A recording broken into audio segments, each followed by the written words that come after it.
Welcome to Bootstrappers, a program designed to bring you up-to-the-minute ideas and concepts to understand what it takes to succeed in business and life. Each week, we'll bring you guests and ideas you can't find anywhere else. Bootstrappers is a production of Anequim, LLC. Now strap on those business boots and join Bootstrappers with Jeremy and GWENN Aspen. All right, American entrepreneurs. This is Bootstrappers, and I am Jeremy Aspen, the president of Wistar Group. It's a property management firm in Omaha, Nebraska. And my wife, GWENN Aspen. Hi. She's the president of Anequim, LLC in the United States. And today we've got a guest. He's a friend of mine, been a friend of mine for several years now. Chris Mangan. Hello. Chris is he's a local. He's here in Omaha, Nebraska with us. This is going to be a little complicated because Chris has a history. He was president and owner of Paul Davis Restoration Omaha. Correct. Is president of Paul Davis Sioux City, right? So far, so good. Okay. And he also does a bunch of side hustles helping other companies get better. He's had some success in industry, and now and especially I think what he's known for in our circles around town is his leadership, his discipline. He's read every single book. He's read just about like any. every book. books. If you give him books on business, he's happy to read them, and he has takeaways. He's always looking for takeaways. He's curious. Yeah, very he's curious. And also, he's helped us with some of our meetings and some of our strategic planning at Wistar Group. So we've actually utilized his services firsthand. Yeah, so Chris is, and also we got to do a full disclosure thing because Chris is a friend of mine. We're in the entrepreneurs organization together. So you know each other's secrets. So we know each other's secrets. And anyway, so we brought him in today, and like I just mentioned, Chris is very good at leadership. And so, Chris, I kind of wanted to kick things off a scenario. So, and maybe we can talk about this in the next segment. But so it's a small company, which is probably the majority of our listenership. And, when they're starting off, especially there's few employees, maybe some of these employees aren't, maybe as the owner, you don't feel like they're necessarily paid what they deserve, and they're kind of in this endeavor with you, right? But accountability.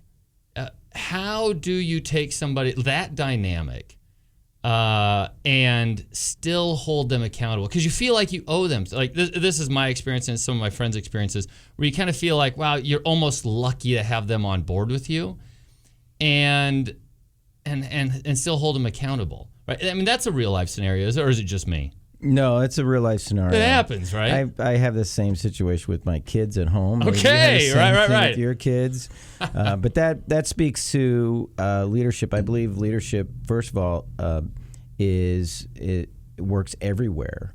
It's not just about business. It's about your personal life. It's about your family life, and accountability can accentuate all those parts of your life. Done appropriately. And I know accountability sometimes is looked upon sometimes as a four-letter word, but really, if it's worked appropriately, it's a very positive part of people's lives. And I think that's the problem with business and personal life is when we set goals or we set expectations, and they're not your expectations, they're somebody else's expectations. That's when the accountability starts to not work, and it falls apart. And I think that's kind of where accountability kind of got the bad rap that it has, because we always look at ourselves being accountable to somebody else, and really what leadership is being accountable to you and creating a dynamic to where your goals are set. And if we can do that, then holding each other accountable becomes kind of fun, because if I've got a goal, it's really difficult for me, along with just about anybody else, to hit my goals by myself. I'm human. I have a tendency to fall back. And that's where if we've got people around us who really love us and care for us, and we ask them to help us reach our goals, they're my goals. They're not your goals. And if I reach out to you, Jeremy, and I say, hey, I got this goal I'm struggling with a little bit. I could use your help, Jeremy. What are you going to say? Yep. You're gonna want to help me, because that's what peers and friends and family do for each other. We want to help each other. But let's make this a little bit more real world. So let's say I'm a property management company and I have just saying. And let's say I have a maintenance guy and he works his butt off every single day of the week, Monday through Friday. And let's also surmise that maintenance people are really hard to find. Good ones are. And then I say, oh, but can you just be on call like every weekend? And then he knows that you're not going to fire him because because you don't have anyone else, and he does a good job Monday through Friday. How are you holding this person accountable for Saturday and Sunday?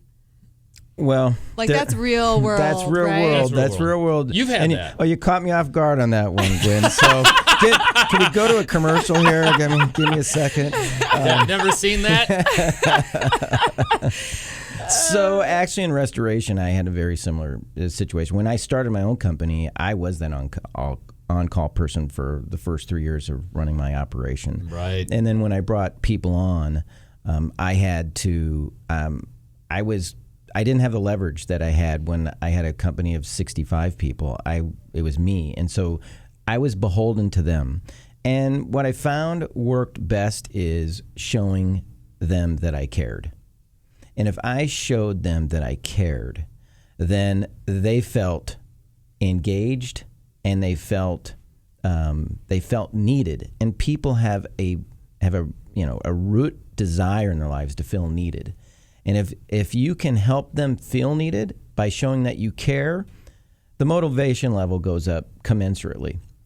And the counter is also true. If you show them that you don't care and you call them up on that weekend, there's a really good chance they're going to reflect the fact that you don't care with them not caring. And so I think it really starts with caring. But the second part is there are times in businesses when you can't hit your margin. And so in order to reach your long-term goals, there are times when immediate sacrifice needs to happen. And that's done financially, unfortunately, with entrepreneurs. And being able to navigate when to take a cut in your budget or take a cut in your margin is somewhat of an art.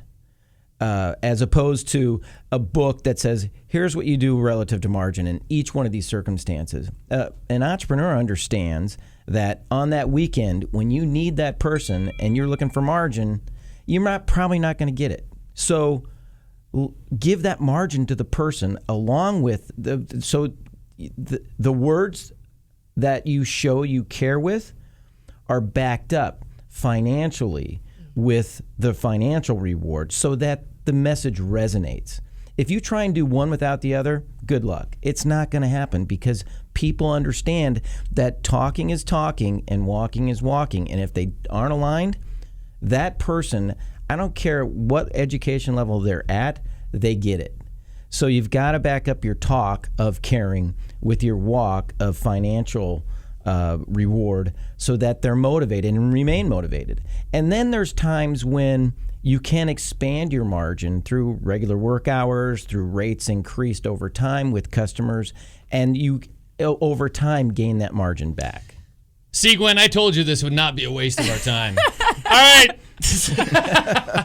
All right, so we're going to take a real quick commercial break. Bootstrappers, of course, was brought to you by Anequim, your partner in property management services and remote assistance from Mexico to office support services like accounting and 24/7 call center rent manager clients. Anequim has you covered for all your property management office needs, and we'll be right back. More of Bootstrappers is coming up. You can find out more at the website, Anequim.net. Explore what Bootstrappers can contribute to your success. That's Anequim.net.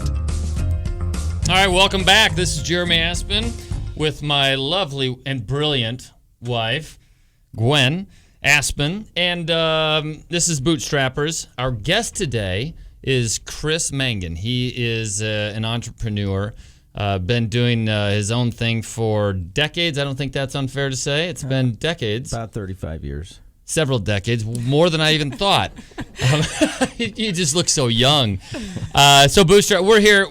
Our conversations, we try to do here on Bootstrappers is bring in interesting guests that can help us as our entrepreneurs understand, one, that we're not alone. These things that we're learning about are experiences that I think most entrepreneurs I know have it. So it's one, we want to make sure you're not alone, and also to discover ways that we can all tease out valuable information to help make our businesses better than they are today.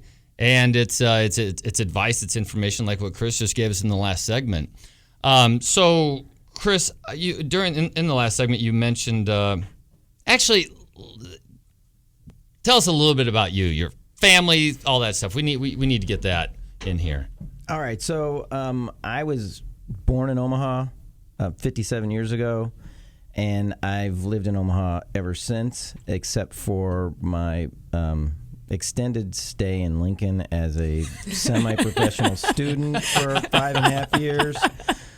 So I actually live a block from where I grew up. So I consider myself a true Omaha homeboy.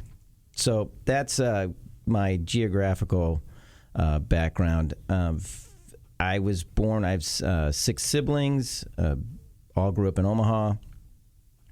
I got married when I was 40 years old. I have 3 kids, a 17, 16, and 15-year-old who go to high school here in Omaha. And I started a company called Paul Davis back when I was 23 years old.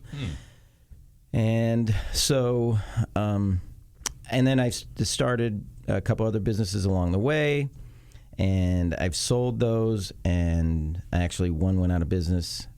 So I've gone through that, which was a real life lesson, very painful. And I currently have one business, Sioux City, Paul Davis, and then I do some consulting on leadership development and accountability, and I have some real estate here in Omaha that I manage. So. Well, I just want to talk about the consulting that you've done at our property management company, Wistar Group. So we've been in business for a long time, and we kind of just needed a reset with our meeting structure. We use the level 10 or the traction model, which a lot of entrepreneurs do. But we were getting a little comfortable, maybe not holding each other accountable so much. So when you're working with companies like that, what's the typical reason why a company might have a consultant come in? Or what is it that you discover when you go in and do some of these consulting gigs? Like, are there a couple main things that pop out? Well, yeah, there's a couple that pop out. And there's all types of leaders and entrepreneurs out there, and there's all types of success. So one of the mantras that I've developed over the years is there's more than one right way. So there's a lot of right ways to run a meeting. There's a lot of right ways to run a business. I would say my experience is that the entrepreneurs have a tendency to have strengths in some areas and not so many strengths in others. Most entrepreneurs are relatively well-rounded, and so they have a tendency, when I come in, to be doing a lot of things and wearing a lot of hats. And the goal many times is to figure out what hat is most appropriate for them to wear, and then help them do the same with their team. So in the operationally, leadership-wise. And so the goal is,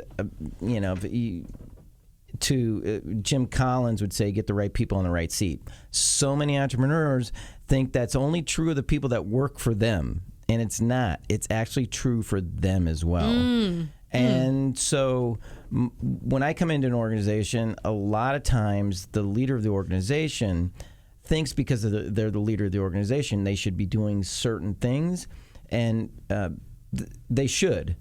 But you want them to do certain things that they're good at and that they like, so that they're happy doing it. Which could that maybe not include a leadership role? You can own a business, Yes. but I don't know if that necessarily means you're an appropriate person to lead. So it's a great question, Jeremy, and so many small businesses hit what what is known as, and I don't know who came up with this term, but everybody seems to know what it means, is the glass ceiling. Is their business reaches a plateau and they can't get through that plateau. And so many times we're in Western culture, we're an outward-looking culture, and we look for all the reasons outside as to why we've hit our glass ceiling rather than looking inward. And so many times the reason why the businesses hit their glass ceiling is because of the owner, the entrepreneur. And a lot of times it's directly related to them wearing the hats the wrong way. So Wearing the hats the wrong way. Okay. So Chris, is it part of your job as a consultant to say this is where you excel and stop doing X, Y, and Z? Is that what you're telling us right now? Is that sometimes people need someone to come in and say, you're so good at this and you kind of suck at this and this and this, and so stop doing that? Well, I try never to. One of the things I've learned in my life. Don't call them idiots. It's really interesting because one of the biggest weaknesses in my life is me telling people. I've told people my whole life, and I wasn't until probably part of the EO experience, and I'll probably refer to that several times throughout the conversation, is learning from other leaders on better ways to communicate. And so one of my goals in communicating is to never tell. I try never to tell. So and the key to never telling, helping people realize the answer for themselves, is when they answer it for themselves, over time it becomes more compelling to them and they understand it and they're willing to be motivated to go in that direction. Versus when I tell them to do something, I'm not the most motivational guy. And so there's a disconnect. And a lot of times I actually want to push back. And I don't think I'm a lot different than a lot of other people. So telling has some real risk, especially with an independent business owner who's used to doing things their way. So it's not very compelling when I tell them that they're doing things wrong. So my goal is to ask questions and have them answer the questions for themselves so that they can see where there's opportunity for them. I am Jeremy Aspen. This is my wife, Gwen Aspen. Chris Mangan here from, he's president of Paul Davis, and we're having a discussion about leadership today. So, Gestalt, is that kind of an approach you also take away from EO that you might approach? Just so everyone knows, EO is Entrepreneurs Organization. And Gestalt is a way of giving advice, not giving advice, it's an experience sharing exercise to not to give advice. Right. So the other part of Gestalt is asking questions. And if you ask the right questions in the right way, in the right situation, most people who are somewhat self-actualized, and most entrepreneurs have a level of self-actualization that has allowed them a success that most people don't, and or don't have. And so if you're able to ask the right questions in the right way regarding the right situation, most entrepreneurs are going to be able to then start to reflect on how they're reacting and how they're acting and impacting their organization. And if you can get them understanding how they're impacting their organization in a positive way, absolutely number one. And if they're able to point that out through the proper questions, then when you start to ask the hard questions about the gaps in their business, then they start to reflect inwardly as well. So you have to take them through that exercise. Like it's a deliberate act, because I like how you say that, how we do not tend to look inward, because we don't. And do humans? I mean, there are other cultures that do it, maybe Japan or. I think the Eastern cultures are much more inwardly looking than the Western cultures. Right. So do you find with entrepreneurs, do you ever see yourself saying something like, what got you here isn't going to get you to the next step? Or is that a question all entrepreneurs have to ask themselves when they hit that glass ceiling is, what have I done to get to this step? And do I have to change in order to get to the next step? So Gwen, and by the way, I try and live my life in my personal, family, friends, and business in the same way. And so, for me to say what got you here isn't going to get you where you want to go, I try and rephrase that for them. So, what got you here? Do you see that getting you where you want to go in the future? Yeah. And if it's yes, then you ask several clarifying questions to where they said, okay, so it's interesting. You're running your business on your own. I don't see an operations manager. Do you have a potential operations manager currently on your team? And they say, yeah, but this guy might, and this guy might. So then I'll drill down on those questions to see if they might or they might not. And if they do, then it's, well, the natural progression would be for you to give up what you're doing and give more responsibility to this person, correct? And they would say yes. So the goal is to have them recognize that within their business, what are the opportunities for them to delegate to somebody else so that they can elevate outside of that role, which is, by the way, not their strength and is holding them back as a company. Right. So but I don't tell them that. I just, hey, is this person better at this than you are? No, yeah, he is actually pretty good. Well, it would make sense to maybe give him an opportunity in that area, right? Yes. Well, so what does that look like? And then then we'll lay out a plan and say, okay, what does that look like? And then I'll ask questions to make them come up with a plan that is their plan in the next month, what they're going to do to delegate to that person to help elevate them and move them away from that operations part of their job that they're not that good at. And by the way, a lot of times they don't like. So but it's got to be a smart plan. So that's where the accountability piece comes in. They've developed the plan. I've just asked the questions. And now it's their plan. They've said that they're going to execute on it. And then in the next month, I'll come back and say, how did your plan work out? So it's not my plan. It's their plan. My job is just to say, how'd that work out? So your job isn't necessarily to hold them accountable. Your job is to help make sure they're set up to... Let me ask this. Those people that you're talking to, what's the quality about those people that you can generally feel like they will be successful at this kind of change management?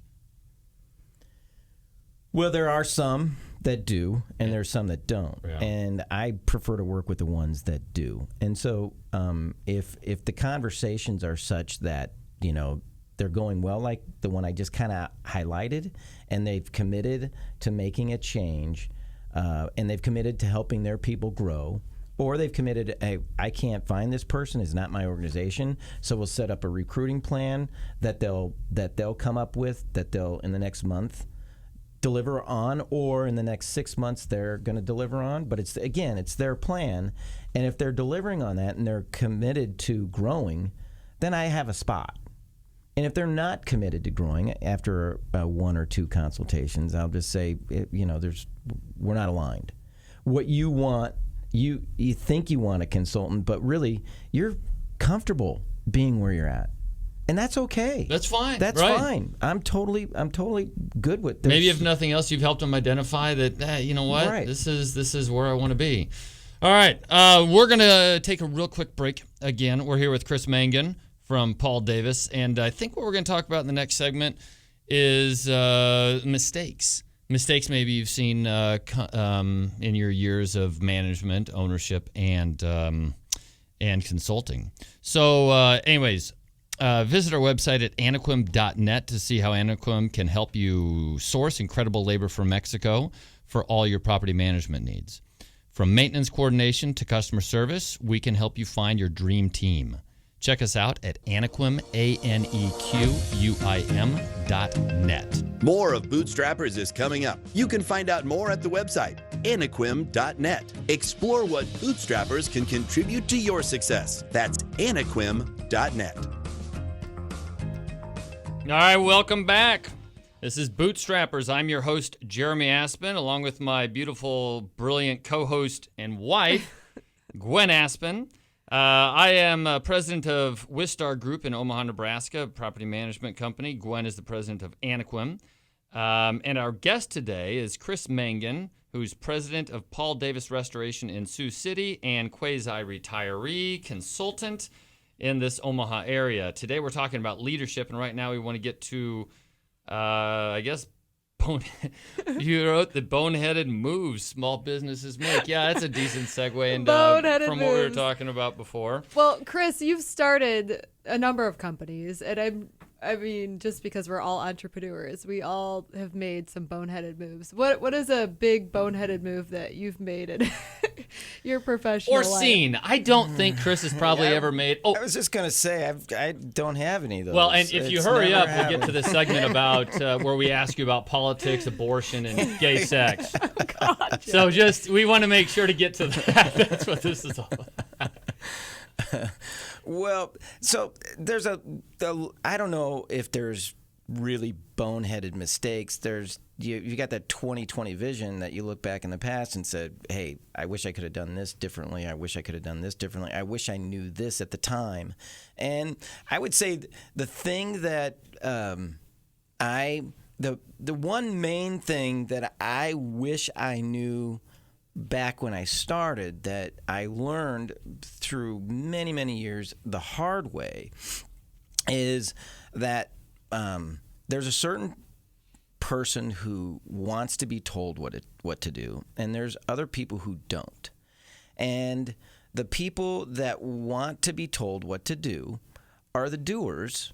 And you need to be able to identify the person that wants to be told what to do. And it's okay for them to be told what to do, because that's where they are in their life and that's what they're good at. The people who don't want to be told what to do, and you start to tell them what to do and then how to do it, that's probably been my biggest failure, is because I'm a teller, and that's how I ran my business, my personal life, by the way, which wasn't really all that successful when I was telling people what to do all the time, and they weren't listening. Dang it! Well, dang! Why aren't they listening to me? I have the answers. Well, entrepreneurs are that way, and it's probably the biggest realization in my career that there are people who want to be told what to do, and those are the doers that aren't going to be the strong leaders. But you can't run a company without them. You cannot. You can't run a company without them. But so if they want to be told what to do, don't try and have them tell you what they're going to do. Right. Give them a list. Say, what's the list? And say, well, you can actually work together on coming up with a list. But if they want the list, you've got to help them with that list. And understand that that's okay, and there's a value in that. Do people that like to be told, I'll put that in air quotes, that like to be told what to do they identify as people that like to be told what to do? Most of the time, not. Right? No.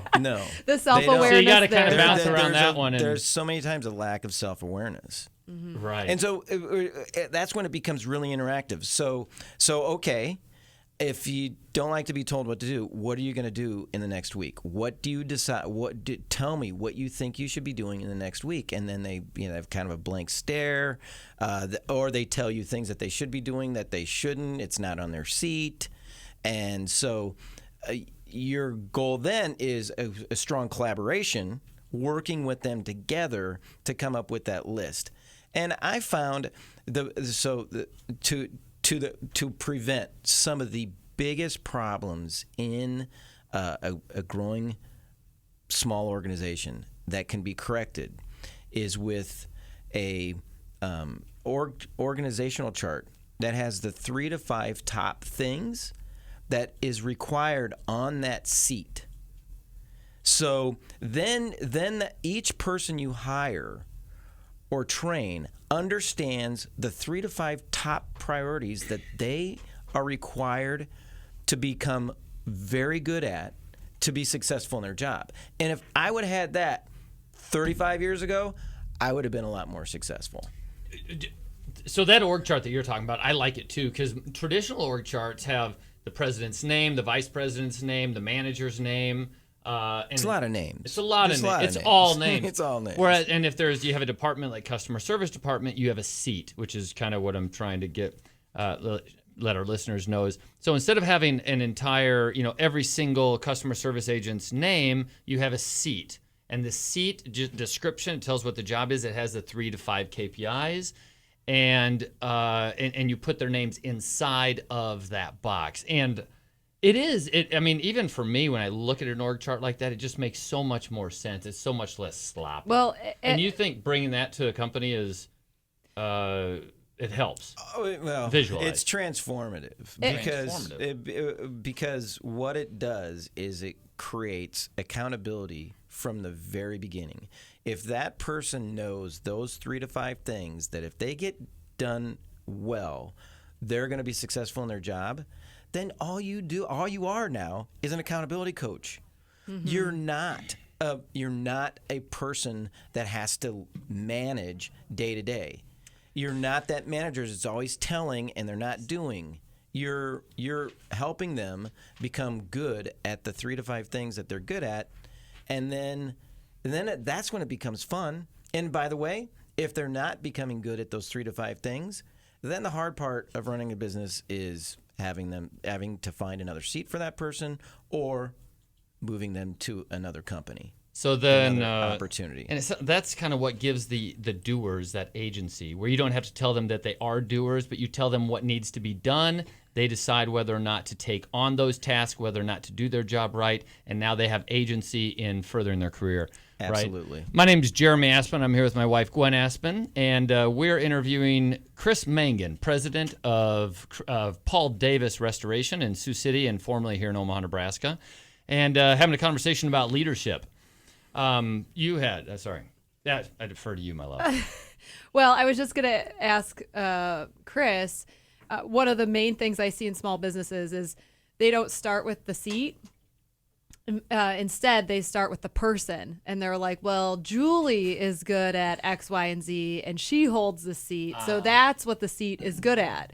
And so to kind of pivot that and say, what do I actually need in this seat, and then does Julie fit is a little bit more of a sophisticated way to look at an org chart. Because do you see that all the time with small businesses? All the time. With There's limited so resources. many seats. There's so many seats created for the people within the organization. And that's a big... I call them legacy employees because they did well in a certain position for the company. They showed great loyalty, and they really helped the entrepreneur get to where they're at. But that seat is no longer appropriate. So many times they look for another seat, or they create another seat, and it holds the back. We talked about that glass ceiling of that plateau or the business. So many times, wrong people, wrong seats, or right person, wrong seat. Mm-hmm. You haven't created the right seat, or you haven't matched up what your vision is for the company with the people. And one of my mantras, and again, I learned this very late in my business career, but it is a mantra that I have, and it's almost true 100% of the time. The business either outgrows the employee or the employee outgrows the business. Mm-hmm. It's just the way life is. Sure. And so, as an entrepreneur, if I had known that at 25, I would have made a lot more decisions that would have been best for the company and the growth of the company, that would have elevated it on a much quicker, greater trajectory than it did. So that's another lesson. I could probably get a little bit more specific on some of the stories. But I will. Okay, so biggest train wreck, one of my biggest train wrecks. Yeah, I'll tell us. you one of my biggest train wrecks. One of my biggest train wrecks is I had one of my most loyal employees who wanted to be general manager. And because he was such a loyal employee, I thought I could make him general manager. And I knew that he didn't have some of the general manager traits that were required to be successful in. I thought I could train those traits, couldn't train the traits. I thought maybe he could grow into understanding what those traits were, didn't grow into those traits. Along the way, I supported him and supported him and supported him. Guess what happened? Left. The rest of my employees looked at me as the person who was entitling somebody who didn't deserve the seat. So it didn't reflect poorly on him. It reflected poorly on me. And I was the fool to my employees, and I didn't even know it. So that's called the Peter principle, right? Where you elevate people to their highest level of incompetence. Exactly. Yes.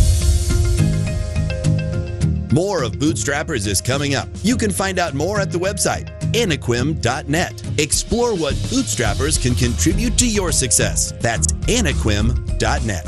All right, welcome back to Bootstrappers. I'm Jeremy Aspen with my wife, Gwen, and we're visiting with Chris Mangan, president of Paul Davis Restoration, retiree from Paul Davis Restoration, and consultant. Bootstrappers, our whole objective for this show is to be able to have conversations with successful people, people that have been in business, and parlay that into conversations that help us as business owners enhance our livelihood and make our businesses better.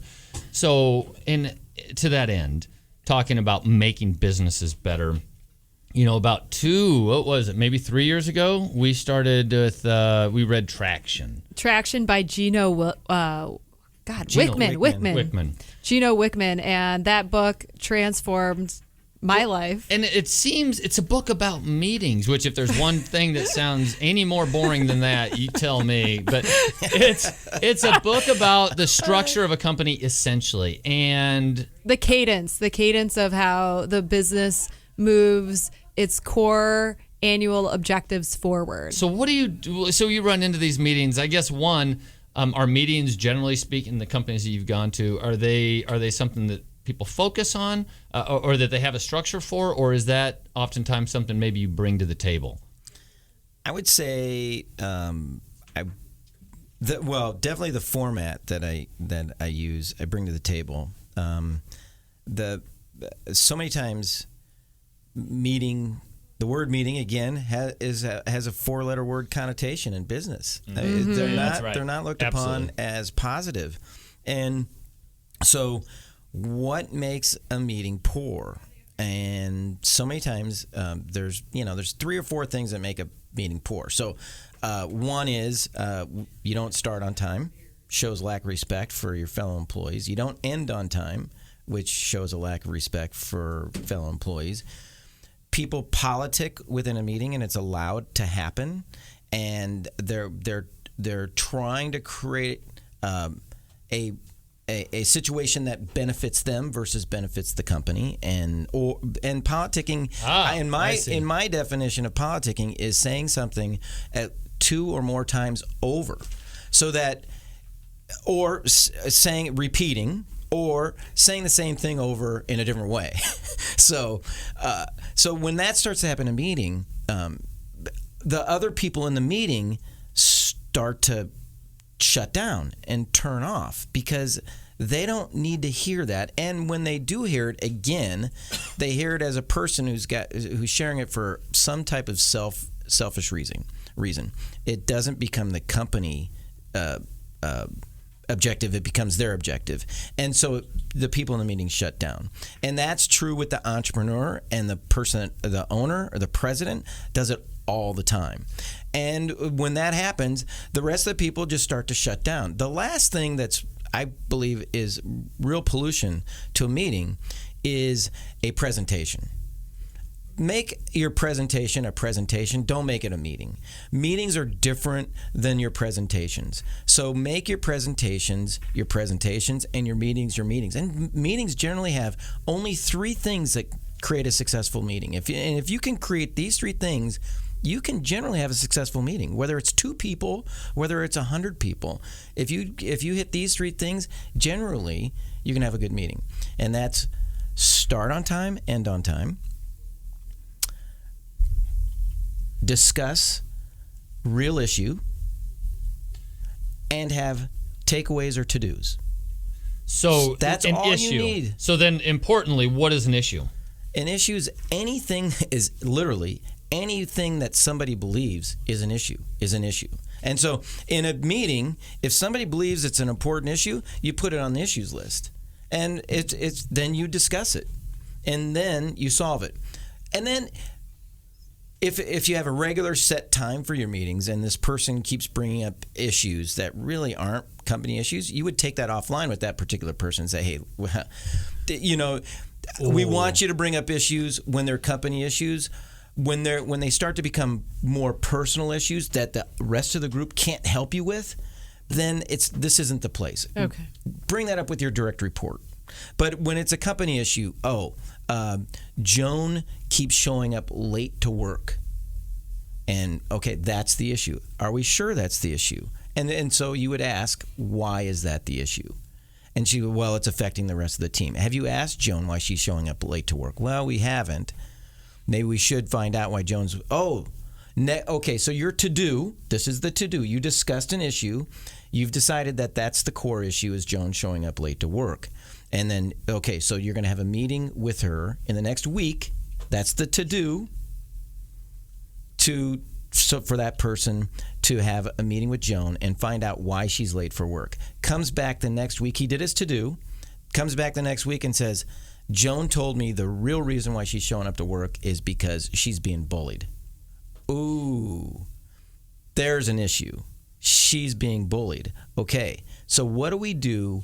Now we have a discussion on why are we having bullying in the company and what are we going to do about that? And so we have a real open, honest, candid discussion that is a huge eye-opener for us as leaders in the company going, I had no idea I had a bullying issue in this area of my company. This is crazy. So you would have a really good, candid conversation. And here's another dynamic that I've seen is pollution to a strong team meeting is when the owner is driving the conversation by I and we statements versus asking questions of the other leaders in the organization. And so, my goal in the meeting is to not say anything. My goal is to ask questions. And if I can ask the right questions and I've got the right leadership team, they're going to come up with the decisions. And by the way, if you're asking the right questions and you're not getting the right answers from your team, that's an issue for you to solve as a business owner because you probably don't have the right leaders in your organization. That is fascinating. This is Bootstrappers. We are Jeremy and Gwen Aspen, and we are with Chris Mangan of Paul Davis Restoration, having a discussion about leadership and specifically meetings. And I had a question. You're not supposed to disparage anybody publicly, but sometimes when you're in a meeting, it's very clear that there's one person who's falling short. How do you hit that key? I don't know, that good balance of not embarrassing anyone publicly, but still having a candid meeting where you're really teasing out the problem. Just embarrass them, don't you? Is that I can read your mind. Well, that's where you're call going. them out mostly. That's always worked for me. So I've had that same issue numerous times in my career, and really at the end of the day, if they're part of your leadership team and in that meeting they're not meeting your expectations, it's an owner issue, and you have to make a hard decision. Do they belong on the team or they don't? And if you coach them up or you coach them out. And the coaching up is offline. Hey, Joe, we had a really strong conversation, and it was awesome. We really came up with some rich content, and we actually came up with a great plan on how to move forward. How did you feel your role was in that? What role did you play? And he said, well, I thought it was going really good, so I didn't say anything. Well, I see that on a regular basis. That's probably not the role I want you to play consistently. As a leader, you're expected to participate. And if you're not participating, that's a sign that you might not be the right person on the right seat. Maybe. I'm just saying. So let's work on that. You take on that leadership challenge and see if you can add value to that meeting. In the next week or two or month or two, I want you to challenge yourself to participate in the meeting in a way where your peers feel you're bringing value to the meeting. And then you can decide, and we'll meet back in 2 months. I want you to make note. In 2 months, we'll meet on this date. On August 15th, we're going to meet, and I want you to review yourself relative to the value that you bring to the meeting. I like that. And you decide. Okay, fine. You're hired. You're hired. You're hired. But that's done offline. It's done offline, completely behind, Okay. so I don't have to embarrass him in the meeting. By the way, there's numerous times when I'll call on Joe. Joe, what are your thoughts? And Joe, if he stumbles, again, clue for you as an owner, take that. Put it in your back pocket. If he answers appropriately and you're like, wow, he's just not speaking up, he's got some value, then you bring that up in your private meeting saying, man, you're really adding value. I just don't want to have to pull it out of you. Yeah. I want you to be more forthcoming because you're adding value to that meeting. So take some pride in it and own that. So, real quick, and I know we have to wrap things up, but a company is fractal, right? So we've got the leadership, but if you drill down, you've got departments. And inside those departments, you might have other departments. As an entrepreneur, you don't need, well, I should ask you, which meetings are you in? Are you in just the leadership meeting? And then do the other meetings work similarly at the department level where you've got a leader of the department and they're kind of playing the same role you are? That's a great question. So remember, the 3 keys to a successful meeting with 2 people or 100 people is start on time, end on time, individual, rich discussion relative to a pertinent issue, and takeaways relative to that issue. And if you've got those 3 things, then you've got a good meeting. And that's required in every department. When any department has a meeting, those are the 3 things that are required, and you coach on that. And so, no, am I in most of the meetings? I'm not in most of the meetings. But if I've coached the leader who embraces that concept, then I know that those meetings are being rich and they're moving the needle themselves. So you don't need to be present. As long as those 3 things are happening in the meetings, you've got a really good chance of success. And that's how you identify that you can pass that on to somebody. Delegation. That's it. That's all we can do this week. I guess now I wish we'd had 2 hours to continue the discussion with Chris Mangan. Thank you, Chris. Bootstrappers is an Anequim LLC production. Anequim helps property managers with all their office labor needs with high-quality remote labor from Mexico. Visit Anequim, ANEQUIM.net today to see how we can make your property management company more profitable. This has been Bootstrappers, a unique presentation designed to help you better understand what makes the world turn. Contact Gwen or Jeremy Aspen at hosts@bootstrapper.club. Join us next time on News Talk 1290 KOIL, at our website, or download the podcast.